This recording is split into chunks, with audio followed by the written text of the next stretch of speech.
This is a fatal mistake that so many small business owners make when trying to hire management or supervisors in their business. So I thought that I would come and clarify what you need to do if you want to hire good people to run your team.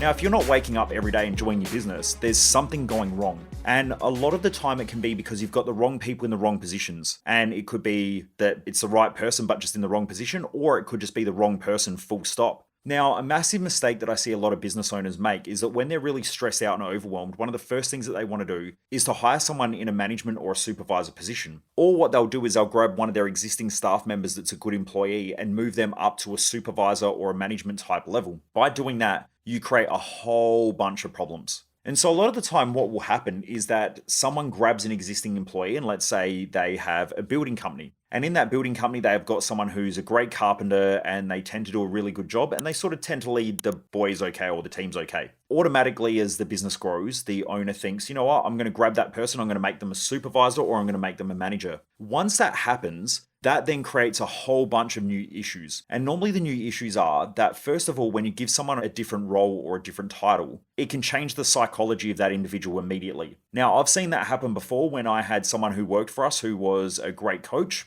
And I'd trained them up. They'd been in the community for a long time. They worked for us for about 12, 18 months. And they were doing well. They were doing well on sales and they were doing well as far as coaching goes. And I said to them, look, I need a hand. Do you want to move up into a manager's position?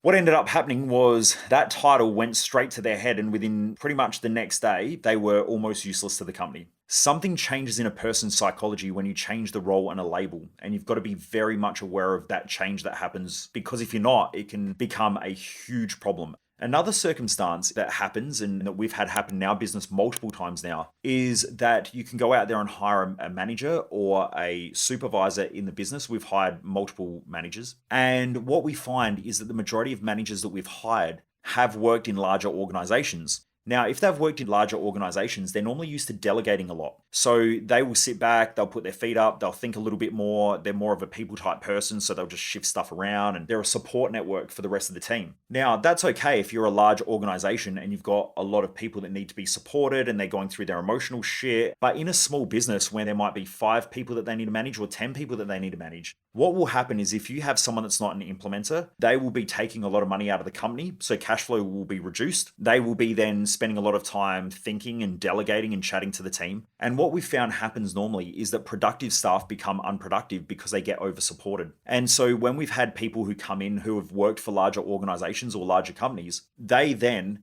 spend a lot of their day going, oh, I better check in with that person and I better go on. And so it starts to stall the workload of the people that are the producers within the team. What I've found is it massively slows the speed of implementation within the implementers within the organization. So we've hired 2 different types of managers. Both have created massive problems in our organization. One has gone from already being in the team and then promoting them into a management position and them shitting the bed. Or we've hired external people who have worked for larger organizations who come in and again shit the bed, or the whole company shits itself because they can't implement at the speed and the intensity and the frequency that needs to happen within a small organization as it grows. And so what I really wanted to say is that if you're someone who's out there who's thinking about hiring a supervisor and a manager, the first thing that you need to do is ask yourself the question, what are the risks associated with putting someone else in a management position or in a leadership position within the organization? Now, if you're someone who's like myself and Jess, who operate at a very fast pace, what we found is that normally most people can't keep up with us in a management and a leadership role. They like to think and they like to plan and they like to have 3 months to sort of come up with a strategy, and then they like to have another 3 months to execute the strategy. Normally, myself and Jess will come up with a strategy within 24 to 48 hours and we're executing it to figure out what's working, what's not working, and how we can adapt. A lot of people don't like working at that pace, and a lot of small business owners will be working at that pace. They'll be working hard and fast. And so a lot of people just can't keep up with that speed. And if they're an employee who has one job role to do and they're expected to then be on top of marketing, sales, and looking at the numbers and the data and so on, then they might be slowing down the whole organization and the speed at which those teams operate at. So that's a huge problem that you need to think about. The second thing is you need to know really clearly what you expect that person to do and how you're measuring them every week.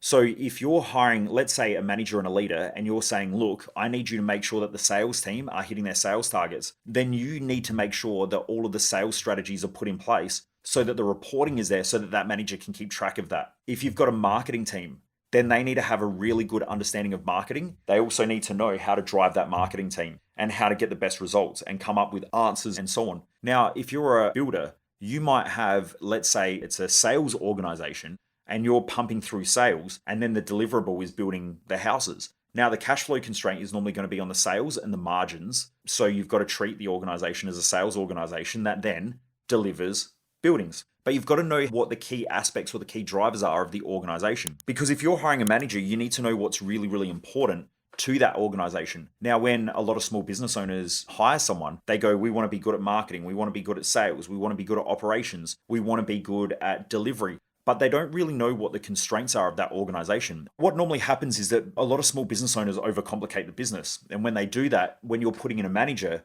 you're expecting the manager to do lots of different roles, to know lots of different things about the business and the organization. A lot of the time, you don't have time to train them and develop them, to understand the culture or the performance, especially if you're bringing them in from outside and you're onboarding them. And so it just creates an absolute clusterfuck for them to try and get hold of. Right now, we only really focus on one thing at a time. So what's the one thing that's going to help us to open up the next bottleneck and help us to grow? But you really need to be aware of what are the key constraints in your organization? What's the key reporting in order to open up those constraints? And also, what are the real key things that your organization does? Because if not, you'll overcomplicate the shit out of the business.